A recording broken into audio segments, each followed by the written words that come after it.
ان ربک، بے شک رب تیرا، یبسط الرزق، فراخ کرتا ہے رزق، لمن یشاء، جس کے لیے چاہتا ہے، ویقدر، اور تنگ کرتا ہے، یعنی اندازے سے دیتا ہے، انہ کان بعبادہ خبیرا بصیرا، بے شک وہ اپنے بندوں کے ساتھ باخبر ہے، دیکھنے والا ہے۔ تو اس سے کیا پتہ چلتا ہے کہ رزق اصل میں اللہ کے ہاتھ میں ہے، وہ جسے جتنا چاہتا ہے دیتا ہے، یہ اس کی اپنی پلاننگ ہے، اپنی تدبیر۔ اور اس کے بارے میں ایک حدیث قدسی پیچھے بھی میں نے آپ کو سنائی تھی، اللہ تعالیٰ فرماتے ہیں کہ میرے بندوں میں کوئی ایسا ہے جس کے لیے صرف محتاجی مناسب ہے، یعنی اس کو میں نہ دوں تو اس کے حق میں اچھا ہے، اگر میں اس کو غنی کر دوں تو اس کے دین میں بگاڑ آ جائے، یعنی وہ دنیا کے پیچھے بھاگ پڑے اور مجھے بھول جائے۔ اور میرے بندوں میں کوئی ایسا ہے جس کے لیے صرف امیری مناسب ہے، اگر میں اس کو فقیر بنا دوں تو اس کے دین میں بگاڑ آ جائے۔ تو کسی کو زیادہ دیا اور کسی کو کم۔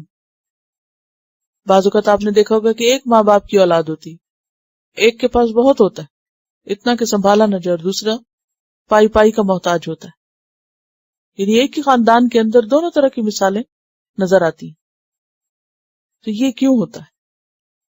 یہ اللہ ہی کی تقسیم ہے۔ ان ربک یبسط الرزق لمن یشاء ویقدر، جس کو چاہے زیادہ دے اور جس کو چاہے اس کو اندازے سے دے یا روک لے۔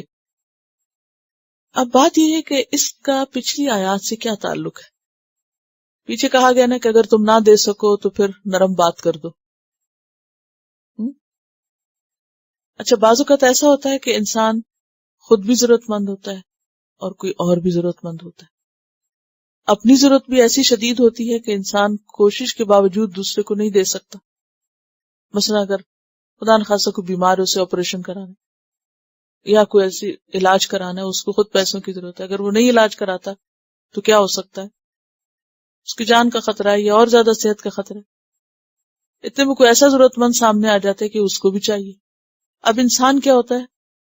کشمکش میں مبتلا ہو جاتا ہے، شرمندگی سی کیفیت ہونے لگتی، اب کیا کرے اور کیا نہ کرے۔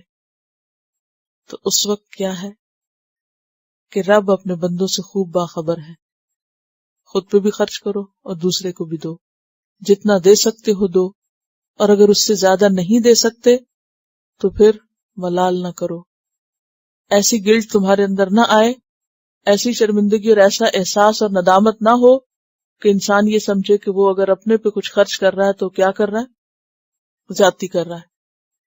یعنی اگر اپنی ضرورت کی وجہ سے کسی دوسرے کو کچھ نہ دے سکو تو یہ قابل ملامت نہیں، کیونکہ اللہ ہی اپنی مخلوق کو کھلا سکتا ہے، اللہ ہی بندوں کی ضروریات پوری کر سکتا ہے۔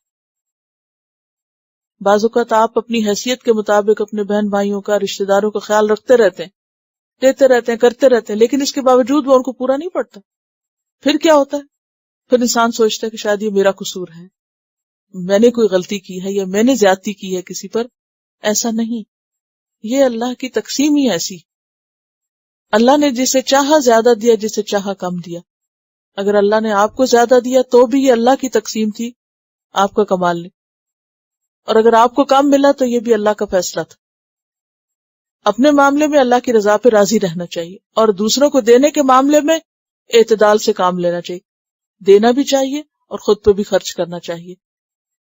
اس کے بعد اگر پھر دوسرے راضی نہ ہو یا احساس دلاتے رہیں یا ملامت کریں تو پھر گلٹ نہیں ہونی چاہیے، کیونکہ ان ربک یبسط الرزق لمن یشاء ویقدر انہ کان بعبادہ خبیرا بصیرا، کیونکہ تیرا رب اپنے بندوں سے باخبر ہے اور ان کے سارے حالات اس کو پتہ ہے، وہ اس کی مخلوق ہے، وہی اصل رازق ہے، ہم نہیں ہیں کسی کے رازق۔ اور ایک تو اس خاص کانٹیکسٹ میں خبیرم بصیرہ ہے، اور ایک عام حالات میں بھی آپ دیکھیے کہ ہمارے سارے اعمال افعال سب اس کی نظر میں ہے، اور جب بھی بندہ کوئی کام کرے اللہ کو راضی کرنے کے لیے، بندوں کے ڈر سے نہیں۔ اور بعض اوقات ایسا ہوتا ہے کہ انسان دوسروں سے چھپ کے کوئی کام کرنے لگتا ہے.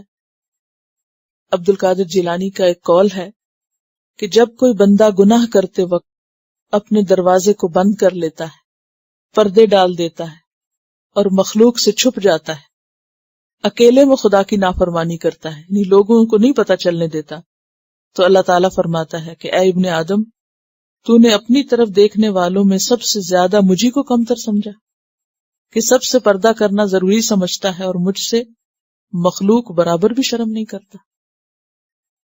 یعنی کہ جب انسان بندوں کے سامنے برائی کرتے ہوئے ڈرے اور اس بات کی اسے فکر ہو کہ ہائے لوگوں کو نہ پتہ چلے، یعنی ہم اس میں کتنے کانشیس ہوتے ہیں نا کہ کسی کو پتہ نہ چلے، تو اللہ تعالیٰ جو کہ خبیرم بصیرہ ہے اس سے نہیں شرماتے کہ وہ بھی دیکھتا ہے کہ ہم کیا کر رہے ہیں اور اکیلے میں اور تنہائی میں کیا کر رہے ہیں.